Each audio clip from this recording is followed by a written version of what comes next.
Pessoal, para quem está ali fora, né, a gente está começando a sessão, às 2 horas agora em ponto, começando um pouquinho antes para a gente cumprir bem certo o nosso cronograma. Primeiramente, boa tarde a todos. A gente vai começar uma sessão de suma importância agora para a citricultura, que é a questão do greening ou HLB. Para presidir a sessão, a gente vai chamar o Eduardo, colega nosso. Rodrigo, pode falar aí. Eduardo.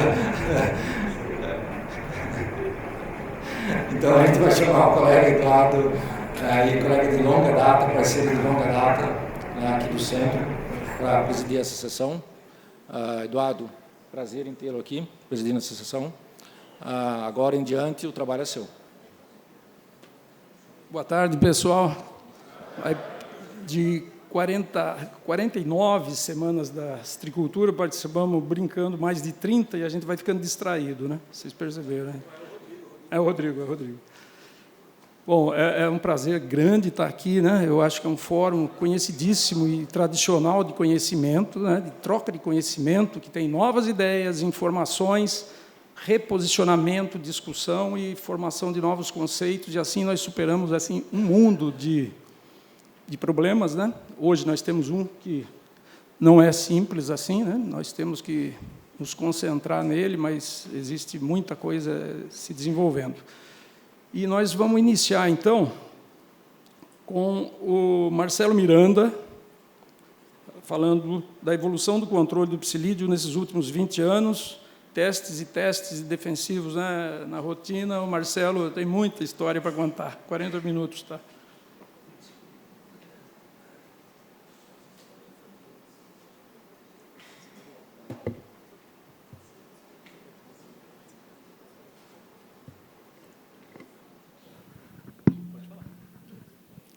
Opa, obrigado, Eduardo.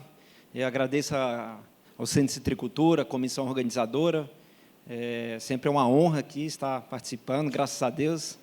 Estamos aqui, né, com todos os problemas, mas estamos aqui com saúde para falar um pouco desses 20 anos. É uma responsabilidade muito grande que coube a mim, e não é uma apresentação individual. Isso é uma apresentação... Eu fiz um trabalho de coletânea de várias pessoas, instituições, não é um trabalho só nosso, é um trabalho de todo o setor citrícola, né? Então, esse é um compilado de informações que foram gerados aí nesses últimos 20 anos. E eu não vou falar só do controle químico, não, como o Eduardo falou. A gente vai falar um pouco também, porque faz parte do manejo, é uma coisa mais ampla, né? Entender a questão da biologia, os hospedeiros do psilídeo, a questão da transmissão da bactéria associada ao greening, o monitoramento, a parte ecológica. O que faz essa doença ser tão grave é essa parte ecológica, né? O psilídeo, ele se mexe. Se ele fosse que nem o ácaro da leprose, a gente estava tranquilo, né? Cada um faz o seu e quem faz bem feito, mas, infelizmente, é um inseto que tem o hábito de se dispersar. Aí, sim, a gente vai falar um pouco do controle químico, biológico, físico e cultural, e, no final, algumas perspectivas aí, né? Coisas novas que podem vir para o futuro e agregar nesse manejo. Bom, com relação à biologia e hospedeiros do psilídeo, são várias instituições, vários pesquisadores que trabalharam nesse tema, principalmente a equipe da Exalc, do professor Parra, em colaboração com outras instituições, né, que a gente vê aí. Isso é um trabalho que a gente fez com um profissional mesmo, que as imagens estão de ótima qualidade, né, que ele foi tirando foto de cada fase do psilídeo. Então, a gente divide a fase de ovo, a fase de ninfa pequena, a ninfa média, as ninfas grandes e o adulto. É importante conhecer o que a gente pretende controlar. E a questão da informação da biologia também é muito importante, porque a gente consegue, por exemplo, quando você tem as ninfas grandes, se você está fazendo um bom manejo, pode ser um indicativo que alguma coisa está falhando na pulverização, ou o inseticida não está sendo efetivo, alguma coisa, ou é a frequência. Por exemplo, baseado nesses estudos, chegou-se que na população aqui, nas condições climáticas de São Paulo, na primavera e verão, o ciclo do psilídeo é de 2 semanas, um pouquinho mais, 14 a 19 dias. Se a gente faz um trabalho muito bem feito, teoricamente, para quebrar o ciclo, seria a cada 2 semanas, né? Mas, então, são coisas da biologia que vai agregando, que a gente vai entendendo que é importante, que são importantes para o manejo dessa praga. Outro ponto muito importante é as brotações. Temos várias dúvidas com relação ao controle do psilídeo, mas uma certeza é, quem governa a vida desse inseto são os brotos. E é isso aí, acho que ninguém discute, todo mundo concorda. Então, nós temos aí uma fêmea, né, baseada nos dados da literatura, de 200 a 800 ovos, que uma fêmea tem capacidade de colocar durante a sua vida. Esses ovos são colocados nas brotações, principalmente nas fases iniciais, ali, né, V1 a V3, são vários trabalhos, esse trabalho mais detalhado, colegas do Fundecitrus, né, o Silvio e o Juan fizeram, colaboradores. Então, você vê que é uma quantidade maior de brotos do V1 a V3. Desse total de ovos, em média, isso é variável, né, mas, em média, 62% viram adultos. Aí, quando você vai para aqueles brotos já em fase final de maturação, você já vê que a quantidade de ovos é menor. E do total de ovos, poucos conseguem virar adultos, porque as ninfas, elas exclusivamente se alimentam em tecidos macios, tenros, né, nos brotos. Então, às vezes, esse broto já madurou, aquela ninfa não conseguiu completar, por isso que elas acabam morrendo. E na folha madura, não tem ovoposição, né, o psilídeo, graças a Deus, né, senão ia ficar pior. Ele não coloca ovo aí na folha madura. Bom, então são informações, por exemplo, que a gente tem que focar nesses brotos aqui, que é a fase que tem de multiplicação do inseto.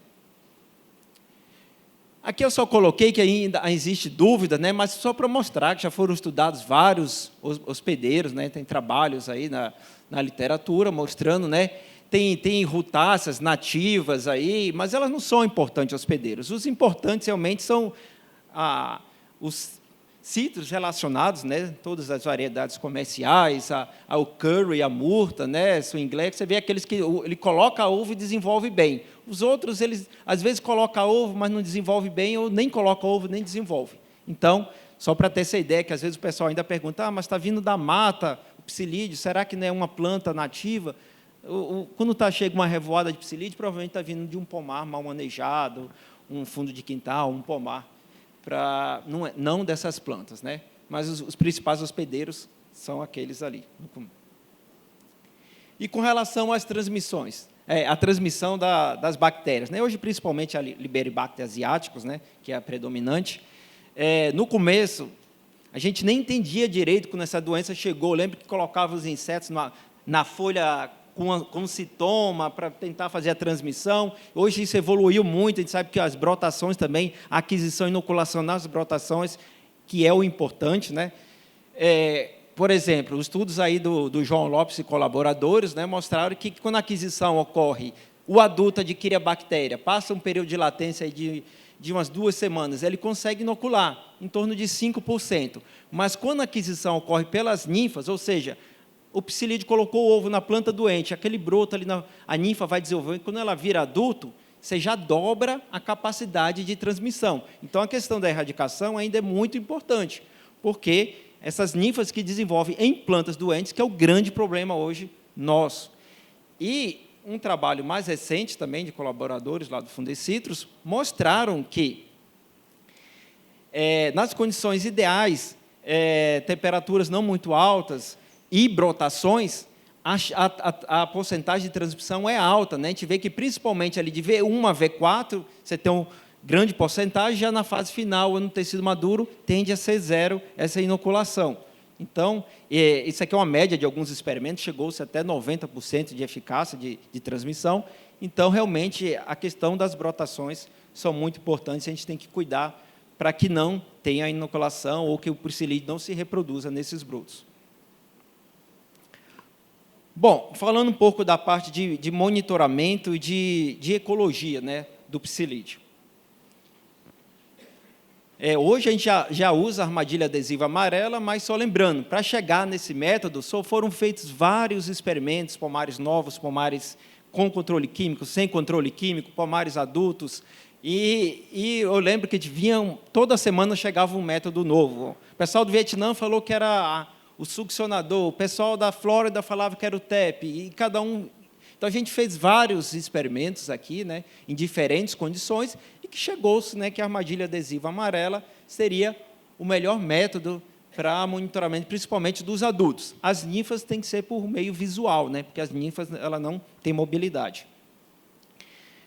E um efeito clássico aí de comportamento desse inseto em São Paulo ou em qualquer lugar do mundo, na Flórida, Califórnia, China, é que esse inseto, quando você tem um manejo adequado dentro do pomar, ele vem de fora. Então, ele é o chamado efeito de borda. Os psilídeos vai parando nas primeiras plantas. Então, você vê que a quantidade de psilídeos ali, o número de psilídeos por armadilhas, né, em azul, na borda, é muito maior do que nas armadilhas internas, desde que a gente não esteja criando psilídeo dentro da fazenda. Então, são vários experimentos. Eu peguei aqui um exemplo de uma propriedade, mas você tem essa tendência. E, consequentemente, um maior número de plantas infectadas também são observados aí, né, na borda das propriedades, quando tem um bom manejo. No meio de tudo isso, a gente falou, será que tem como melhorar a eficácia, a eficiência dessas armadilhas? Aí surgiu a história do feromônio, né? Eu vou abrir aspas aqui para uma fala do Walter Leal. Ele recentemente foi eleito membro da Academia de Ciências dos Estados Unidos, né? Um professor da Universidade da Califórnia, brasileiro como a gente. E ele falou, com mais de 40 anos trabalhando com feromônios, esse é o inseto mais complicado que eu já trabalhei. Você vê uma pessoa que tem mais de 40 anos, trabalhou no Japão, em vários locais nos Estados Unidos. Então, realmente não é fácil trabalhar com o psilídeo. Bom, e o que a gente conseguiu nesses trabalhos aqui, em colaboração com o pessoal da Califórnia, né, que os machos são atraídos por fêmeas, o ácido acético ele é o responsável pela atratividade, né? Quem tiver mais interesse sobre o assunto, o Haroldo está aqui, que ele que coordenou os trabalhos aqui no Fundecitrus, junto com os colegas da Exalc e da Califórnia. A equipe, né, o Haroldo, colaboradores, foram para os Estados Unidos para testar as primeiras formulações que só estavam disponíveis lá, e teve uma boa eficácia. Contudo, aqui no Brasil, já foram testadas mais de 20 formulações com ácido acético. E observou-se uma baixa atratividade. Porque o que aconteceu? Depois, investigando melhor, que quando o inseto está com a bactéria, quando ele está infectivo, esse efeito de ele ser atraído pelo ácido acético muda. Você precisa aumentar a dose 50 vezes mais. Então, acabou bagunçando isso daí. E quando você aumenta 50 vezes mais, o inseto que não está infectado interfere. Então, isso, infelizmente, atrapalhou bastante nossos planos aqui com a questão do feromônio. Dentro da parte de monitoramento, eu também gostaria de lembrar do alerta fitossanitário, né? Hoje é uma ferramenta bem difundida, bem útil, gratuita, o citricultor pode utilizar isso daí, a gente consegue ter uma tendência de como está a população. Eu considero o alerta como um farol, né? Quando você anda no escuro, você pode tropeçar e cair, mas quando você está enxergando, você tem alguma perspectiva, se a situação está, como é que está a população, você consegue tomar as suas decisões. Se você vai para frente, se você fica parado, se você vai para trás. Então, o alerta ele acaba funcionando como... E essa ferramenta, quando ela começou, era bem rudimentar, né? Aí foi os primeiros grupos ali, né, de Santa Cruz e Avaré. Dá até saudade, né, quando a gente vê lá a média de psilídeos por armadilha comparado com as populações hoje do estado de São Paulo, né? Era 0,022 psilídeos, então era a população bastante baixa, né? Alguma coisa mudou. A citricultura mudou, mas só foi a citricultura que mudou?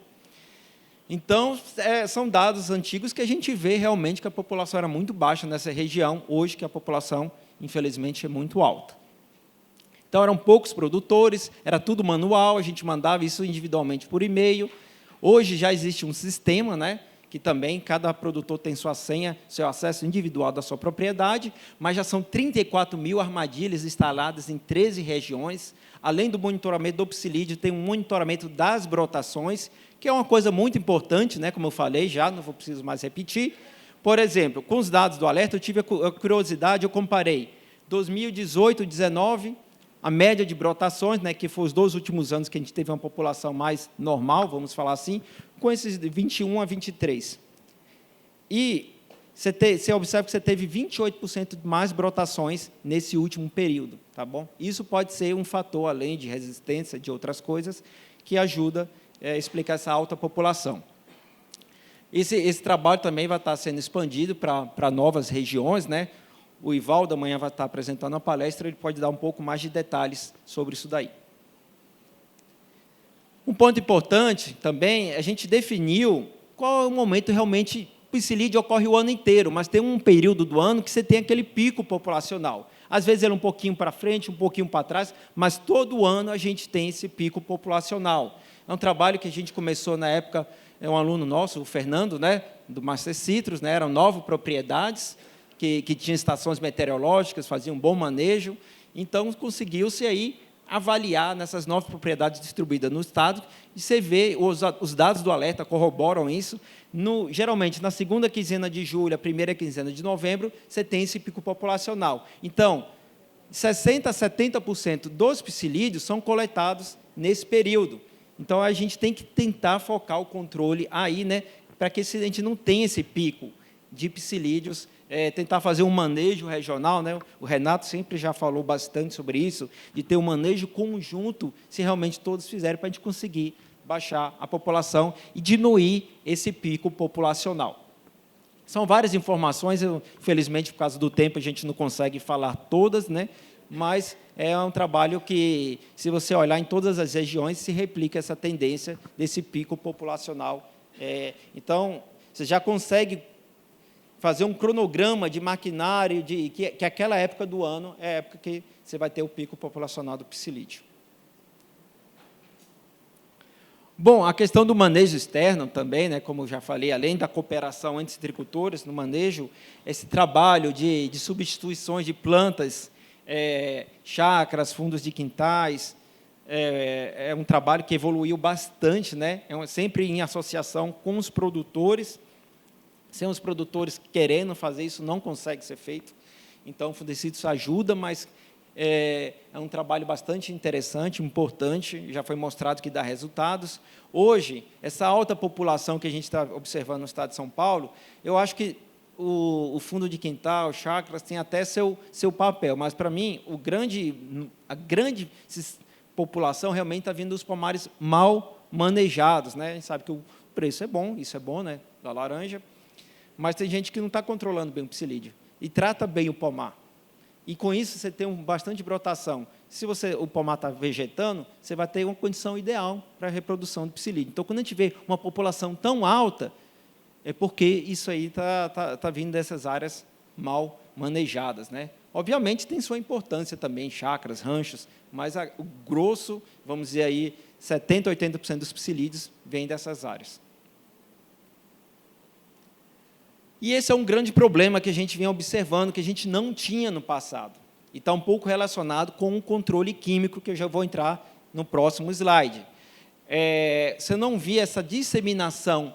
Hoje, é comum a gente ver a disseminação dos psilídeos de pomares mais velhos para pomares mais novos. E, às vezes, isso não é de vizinho, vem dentro da própria propriedade, tá? São uma série de fatores, às vezes pomares muito velhos, a pulverização não chega no topo, são vários fatores, né?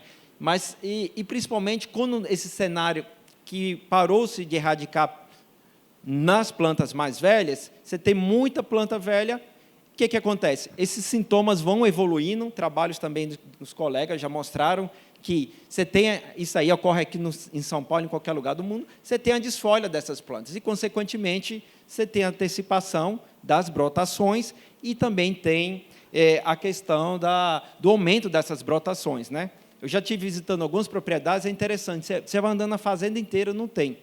Aí, aquelas plantas que estão mais feias, com greening, que estão mais desfolhadas, elas estão começando a brotar. E, quando você olha bem, está lá o psilídeo naquele broto. E, se ele está lá, ele vai botar ovo e fazer todo aquele ciclo que a gente vem observando. Então, o cuidado com os pomares mais velhos, fazer uma poda adequada para que você possa fazer uma pulverização correta, né, uma cobertura correta, é muito importante. Bom, e a questão do controle químico, né? Eu acho que eu comecei a dar palestra aqui na Semana de Citricultura em 2009, 2010. E sempre é bom, sempre é prazeroso falar das coisas que funcionam, mas, infelizmente, a gente tem que falar das coisas que estão funcionando e das coisas que não estão funcionando. Tá? E muita coisa mudou. O que eu fiz? Até essa área, eu sempre gostei de conversar com as pessoas que estavam antes de mim trabalhando, né? Esses dias eu estava conversando com o Pedro Yamamoto, que todo mundo conhece, e falando sobre controle químico, sobre várias coisas. E eu pego os trabalhos desde 2008, 2009, né? Já chegou-se nesse consenso, né, que controle químico, isso ainda é válido até hoje, que a gente tem que fazer a aplicação dos sistêmicos nos pomares, nos viveiros, né? Essas mudas são levadas para o campo.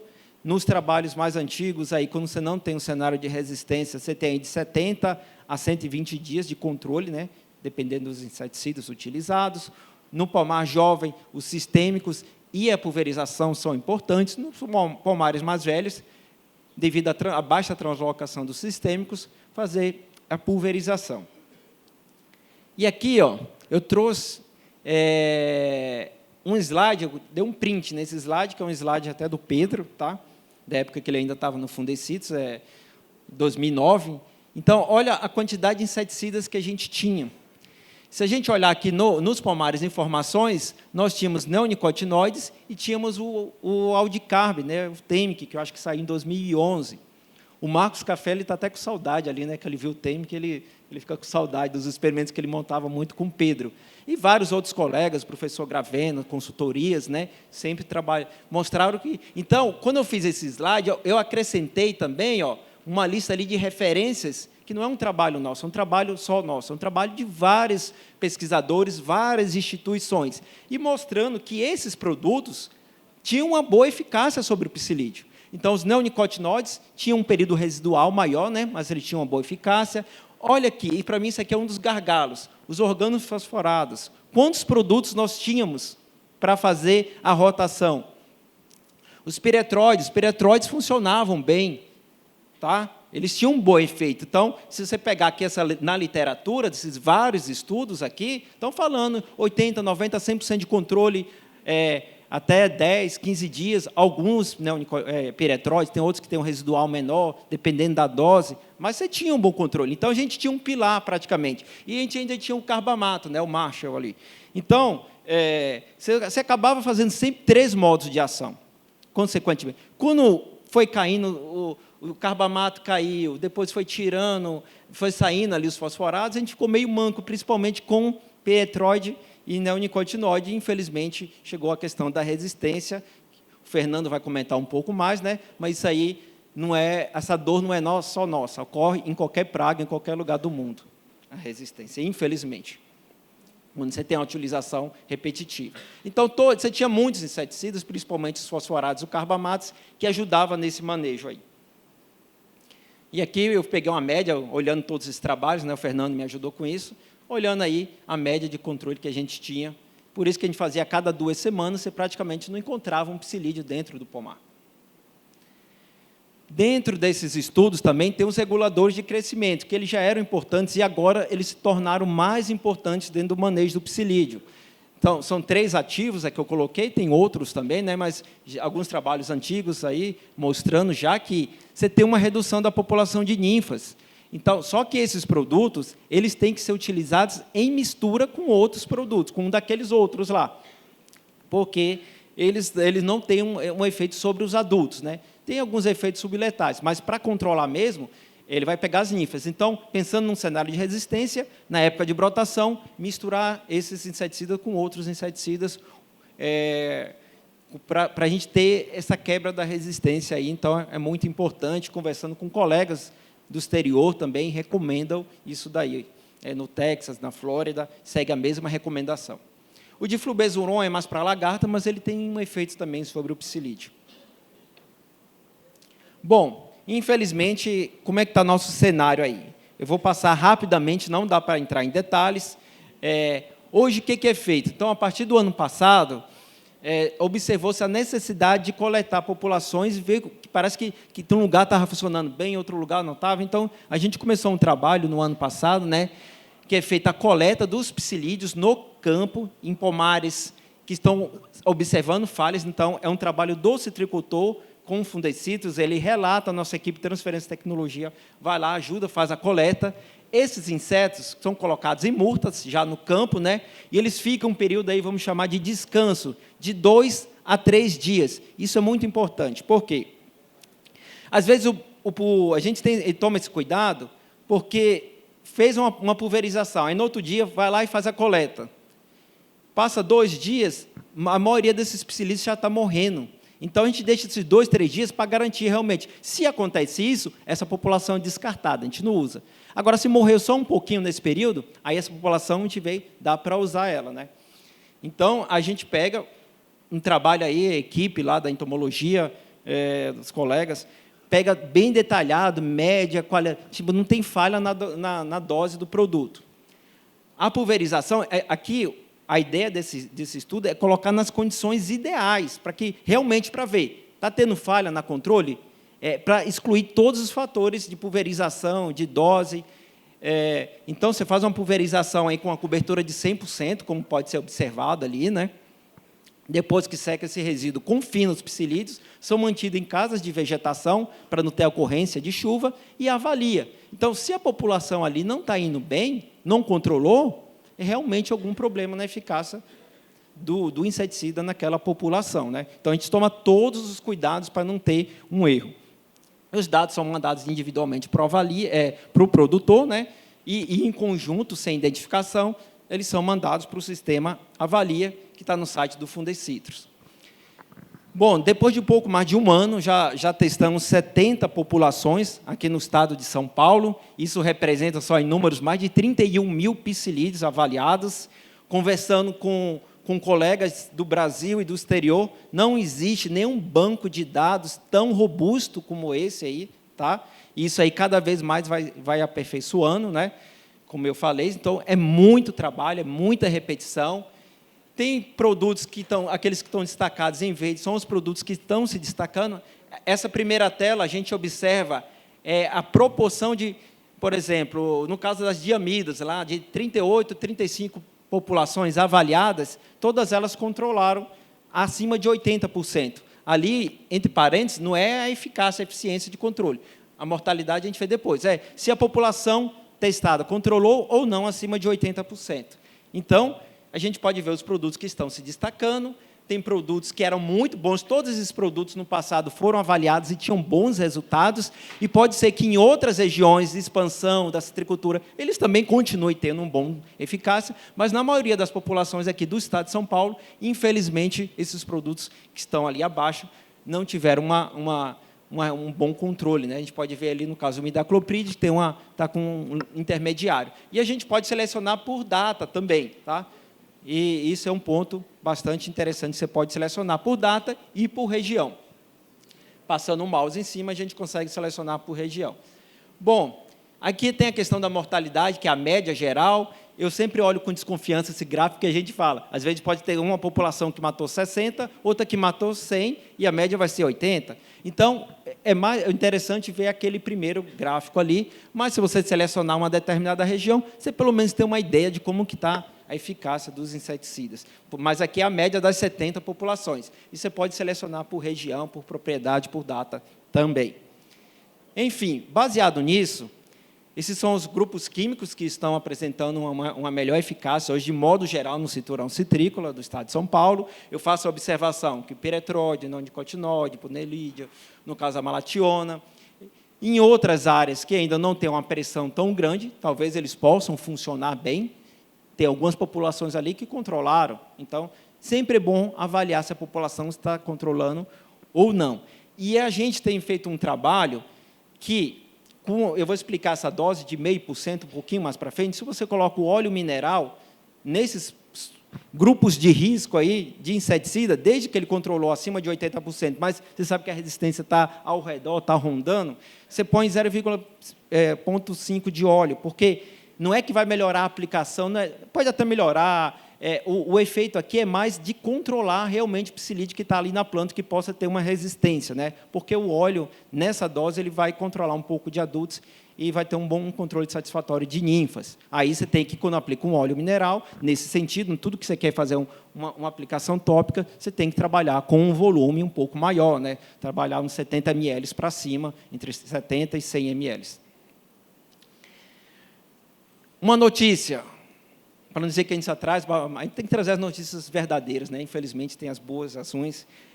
Uma notícia, o organofosforado não dá tempo, nosso colega Geraldo está aqui de plantão, mas ele pode explicar os detalhes depois. Quem quiser também, aponta o QR Code ali, a gente conseguiu um trabalho árduo do setor, né, envolvendo todas as indústrias, citricultores, envolvendo o Comitê da Protecitrus, o Comitê da Citrus BR também, para o uso emergencial do dimetoato, que é um produto muito eficaz. Até nessas populações que a gente está tendo falha recentemente, ele está controlando muito bem. Então, são 2 aplicações, que que vai sair a recomendação de bula, né?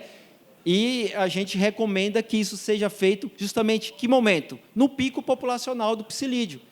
Eu fico brincando, né? A gente que é entomologista trabalha no manejo aí direto, né? Acho que o Danilo, imagina, se todo mundo fizesse uma passada de dimetoato, lógico, tem que ter a florada, tem que controlar, certamente a população do psilídeo ia cair muito, significativamente, mas pode ser fazer isso de manejo em escala regional, né? Cada grupo tentar se organizar.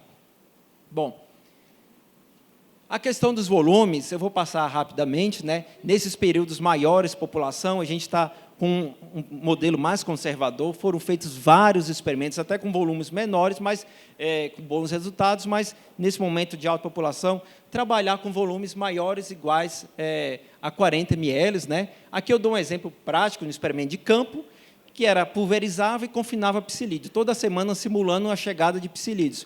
E fazia uma rotação, que era uma rotação, como eu falei, bastante efetiva, que quando você não tem resistência, né, era o dimetoato, a bifentrina, a imidacloprid, por exemplo, no esquema semanal. Tanto o 40 como o 70, você tem lá, foi confinando, você via que tinha uma alta mortalidade. No quinzenal, aí o 70, ele tem um pouquinho um ganho, mas não é tão significativo, mas tem um pouquinho de ganho. Então, e no mensal a gente vê que tem na primeira semana, na segunda já cai, você fica aí desprotegido, tanto o 40 como o 70. Isso é uma situação de pouca chuva. Quando você tem muita chuva, né, não trouxe os dados aqui, mas eram volumes significativos, mais de 50 ml, principalmente na semana 2 e 3, fazendo semanal, todos os volumes sofrem com a chuva, né, ali os 2 também, e o dimetoato fazendo no mensal. Então, assim, pode usar volumes maiores? Pode, não tem problema nenhum, óbvio. Quanto maior o volume, você pode ter um ganho. Mas o que é importante é a frequência. Então, se cabe no orçamento, cabe no bolso do citricultor, trabalhar com volume maior, que trabalhe. Mas se não consegue, para ter um giro, uma rotação, trabalhar no mínimo com 40. Porque isso aqui que é o problema. O broto, novamente a gente volta para o broto. Isso é um trabalho, um colega nosso, o Juan, ele fez a pulverização por fluorescente e, depois de 14 dias, não temos mais praticamente nada. Com 7 dias já cresce, a gente não tem mais cobertura, você não vê mais a fluorescência no broto que foi crescendo. É um trabalho antigo também, né, em 2018, mostrava que o dimetoato, eu vou correr um pouquinho, senão a gente não consegue cumprir o prazo, o dimetoato e o tiametoxam, mesmo com o crescimento desse broto, ele conseguia ele tem uma certa sistemicidade, então você tinha um bom controle. Infelizmente, o tiametoxam, em grande parte da população do estado de São Paulo, não está funcionando bem, mas o dimetoato vai ter essa possibilidade aí de 2 aplicações, ele ainda está funcionando bem. Bom, fizemos trabalhos com drones também, uma área que tem que evoluir, mas, de modo geral, a gente viu que o disco rotativo ele é mais efetivo do que a pulverização com o bico convencional hidráulico no drone, né? Ali são os produtos que já foram testados em drone, né, que apresentaram uma boa eficácia no controle do psilídeo, naquelas especificações, e tem as vantagens aí, que eu não vou entrar em detalhe devido ao tempo, mas a apresentação fica disponível depois para vocês. 10 minutos? Então está tranquilo ainda. Está bonzinho comigo hoje. Bom, dá até para diminuir um pouco o passo? Tá, joia, obrigado. Bom, então é isso. O drone ele vai ajudar justamente, talvez, trabalhar em faixas de bordadura, talhões que a gente tem que entrar, tem períodos de chuva, mas para não ficar desprotegido. Então, ele entra com uma ferramenta, isso é um assunto que vai evoluir, não é o que é bom hoje, pode ser que tenha coisas melhores ano que vem, né? Está evoluindo bastante, então é uma ferramenta que a gente vai estar trabalhando novos modelos também, tem várias outras instituições trabalhando, o bom é isso, que tenha mais gente trabalhando, para a gente ter mais resultados. Para finalizar a parte de controle químico, a questão do inseticida sistêmico, né? Um cenário sem resistência. A gente, na época, até tinha gente que falava, será que o sistêmico ajuda? Não posso fazer só pulverizado? Então, são alguns exemplos de propriedades que faziam os dois, né? Pulverização, mais 3 a 4 aplicações, versus só pulverização. Num cenário aí de pressão menor de green, você tinha uma redução aí de 50% depois de 4 anos, né? Quando você fazia o completo, por isso que ainda é a recomendação fazer o sistêmico e a pulverização. Só que alguns locais, infelizmente, a gente está tendo falhas, e isso tem que ser observado, né? Aqui um exemplo, esse trabalho com o sistêmico é muito mais, sendo redundante, é um trabalho mais trabalhoso do que fazer com pulverização, porque você tem que aplicar, tem que crescer o broto, demora uns 15 dias, aí você confina os insetos no período que você tem o máximo do sistêmico circulando pela planta. Em 6 populações, a gente observou, por exemplo, que o imidacloprid controlou em 4, acima de 80%. E o timentoxam, infelizmente, que era até uma molécula mais eficaz que o imidacloprid, no passado, ela aplicou 1. Por que isso? Vocês perguntam para o Fernando aí, que ele vai responder, né? Mas depois do intervalo. Mas esse aqui é o retrato, não é o que a gente acha. Esses dados, como eu falei, a gente vai testando com o máximo de rigor e está tendo esses resultados aí. São dados, são informações, não são achismos. Bom, mudando agora, para finalizar a apresentação, um pouco de controle biológico, né? A questão da Tamarixia radiata. Na época, o professor Parra, a equipe do professor Gravena, detectaram ao mesmo tempo esse parasitóide, ele já estava aqui no Brasil. Aí a equipe, principalmente o Parra, setor privado, financiou, né, para ter os trabalhos do estabelecimento de sistemas de criação, o conceito de liberação em áreas externas. Mais recentemente, aí o Denis, que foi aluno lá no Mastercitos, colega da Citrosuco, foi feito um trabalho para definir a quantidade de parasitóides, né, que deveriam ser liberados. Então, a gente observou que, por exemplo, numa área mal manejada, num pomar mal manejado, 3.200 parasitóides. Parece até muito, mas tem em outras culturas, o controle biológico tem que liberar mais ainda.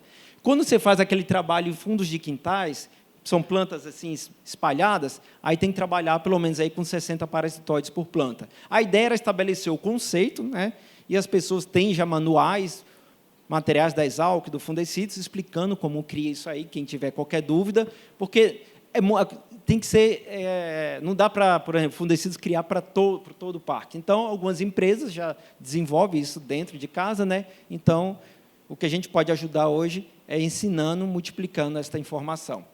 E, por último, um trabalho da Clara, né, que era funcionária da Fundecitos, ela mostrou que, nessas condições, você liberando no inverno, o parasitismo é baixo, tá? De 25% a 35%, e quando você faz no verão, nessas condições ideais, você pode chegar até 75% de eficácia no parasitismo. O Haroldo foi orientador desse trabalho também. Ele, no intervalo, se alguém tiver alguma dúvida, ele pode explicar melhor. A equipe também, né, principalmente o Haroldo e o Geraldo, estão trabalhando, explorando mais a questão do controle biológico. A gente observou aí o potencial de fungos, na época, a equipe do professor Ítalo. E o que a gente observou? Em parcerias com o pessoal da Copet, né, o primeiro bioinseticida para o fungo, né, a base de Isária, que já mudou de nome, mas na bula ainda está como Isária, então eu falo Isária. A Bolvéria também mostrou esse potencial. Existem várias empresas trabalhando com controle biológico. O que a gente recomenda tem que ver a qualidade de cada produto, tem que ver a dose, tem o número de conídeos que deve ser aplicado, e isso é um trabalho que eles estão fazendo, né? Entender melhor. Não é biológico funciona? Tem que ver, tem biológicos e biológicos, né? Então, tem que ser avaliado isso daí. Tá? E na dose, momento, horário de aplicação também, né? Ter umidade, todos são fatores influenciando o controle biológico. Então, esses testes biológicos, inseticidas botânicos, à base de limoneno e outros, estão sendo testados pelo colega, pelo Haroldo, e parceiros, outros colegas também da universidade, em laboratório e campo. E também um novo trabalho vai ser iniciado para avaliar os benefícios da mistura dos biológicos com o controle químico, né, na eficácia do controle do psilídeo no campo. É um trabalho que está sendo iniciado, que vai ser iniciado em breve também. Esse é um estudo também na área de biológicos, né, que a gente fez com o pessoal de Durham, viu que tem os peptídeos. Falar, quem que é o peptídeo? O peptídeo, vamos falar, é uma proteína mais simplificada, falando bem a grosso modo. Então, a gente viu que existem peptídeos, são produtos mais sustentáveis, mais seletivos a inimigos naturais, que têm uma eficácia via ingestão e via contato tópico. O grande lance desse trabalho é em tentar identificar alvos que a gente possa colocar na planta por meio de biotecnologia, pensando no plantio isca, que eu vou falar um pouco mais para frente. Aqui dentro do controle físico e cultural, né, a gente viu o óleo mineral tem doses mais baixas, ele tem um efeito adjuvante, acima de 0,5 ele tem um efeito acaricida e inseticida. E vários trabalhos a gente fez lá na Estação Experimental de Bebedouro, aqui um resumo de 4 anos, a gente vê uma redução só do óleo por si só, ele reduz a população do psilídeo, quando aplicado a cada 2 semanas, óleos de qualidade para você não ter queima das plantas. Aqui é um estudo de doses, né, a gente viu que ele não tem um efeito ovicida, mas as ninfas, depois que entram em contato, acabam morrendo. E você vê que, de não tratado ali, a mortalidade, para 1%, você tem um efeito de dose, né? Para adultos também, por isso que a gente elegeu a dose técnico-economicamente, a dose de 0,5%, que você teria um bom efeito para ser misturado com os inseticidas dentro do manejo da resistência. A questão do caulin, já foi falado muitas semanas da citricultura aqui, né? Do silicato de alumínio, são vários trabalhos que a gente começou, está o professor Ernesto aqui, que a gente teve o prazer de compartilhar, um dos pioneiros aqui do caulin processado, ele tem um efeito repelente sobre o psilídeo, sobre a alimentação, a gente fez um trabalho de redução de dose para tentar tornar mais economicamente viável. Isso aqui é um experimento de campo, né? Um resumo de vários experimentos em pomares comerciais, com o produto padrão, que era o Surround, que ainda é, né? Testando, a gente observa de uma forma geral, os dados vão ficar disponíveis, que você tem uma redução na população do psilídeo em incidência de green. Tá? E meu último slide, aí, como perspectivas, né, que meu tempo já está finalizando, estamos avaliando novos produtos para o manejo do psilídeo, né, químicos, biológicos e botânicos, vários outros tipos de caulins também, e outros produtos. Porta-enxertos ananicantes, não vou entrar em detalhe, o Girardi ontem falou sobre esse assunto, é uma coisa interessante que a gente merece explorar mais isso daí, né? Ajuda na questão do controle químico também. E, por último, a questão da biotecnologia, né? A gente tem a planta, o sonho é ter esse plantio isca. Eu acho que não vai ser baseado no controle químico que ele falou. O fundamento do conceito de plantio isca, da borda, a gente já provou que ele reduz a população de psilídeos que entra dentro do pomar, mas não dá para basear ele só no controle químico. Isso aí vai ser efetivo quando a gente tiver uma planta, por meio da biotecnologia, que ela, por si só, controle o psilídeo, aí sim o controle químico vai ajudar essa planta. Então, aqueles peptídeos são candidatos a serem colocados aí. Esse trabalho está sendo feito, né, em parceria com o pessoal de fora, da Espanha e da Inglaterra. E a última mensagem é a planta repelente, né? Eu não consigo falar isso em poucos segundos, né, que é o que me resta, mas quem tiver detalhes, está na revista Citricultor. Esse é o maior experimento de biotecnologia no mundo. Essa planta, ela emite um odor que o psilídeo não gosta tanto, então, só que não é 100%. Então, depois de 4 anos, você teve uma redução de green nas áreas que tinha essa planta, comparando com as áreas que não tinha essa expressão desse odor. A ideia, isso aí não é a bala de prata, isso aí é a questão de você ser mais uma peça dentro do manejo, com o caulin, com controle químico, com outras coisas. É um manejo integrado. Não, a bala de prata ainda não tá chegando. Eu acredito que, pelo que a gente viu, né, não é do dia para a noite que vai surgir, mas é uma perspectiva futura que pode ser utilizada e está na revista Citricultor. Quem tiver mais interesse do assunto pode dar uma lidinha lá sobre esse material. E agora sim, falar que é um trabalho não só nosso, é um trabalho multi-institucional, agradecimento às empresas do setor citrícola, indústrias e produtores que sempre apoiaram, não só o Fundecitrus, mas como as instituições de pesquisa, são várias instituições de pesquisas. Eu não vou falar nomes, que seria injusto aqui, né? São várias pessoas que trabalharam, mas você pode ver que todo mundo aqui participa, agências de fomento, as empresas de defensivos e produtos para a proteção vegetal, são todos que fazem parte dessa história aí, né, do manejo do psilídeo, que a gente precisa melhorar um pouco essa questão da rotação dos produtos, mas eu deixo o Fernando falar para a gente voltar a ter baixas populações do psilídeo. Obrigado.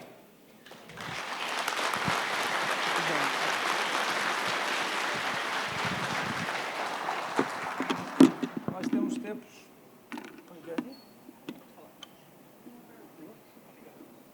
Alô? Alô, nós temos tempo ainda para uma única pergunta?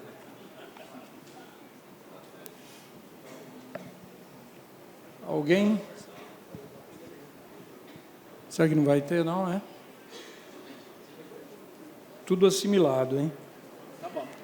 Então, vamos lá. Agradeço, Marcelo, o pessoal todo do Fundecitrus, pelo volume, quantidade e qualidade de trabalho desses últimos anos. Aí realmente está sendo decisivo aí no enfrentamento. Tá ok? Obrigado, viu? Pessoal, na sequência, a gente deve ouvir o Marcelo, o Danilo, desculpe, Danilo, da Farmatac. Ele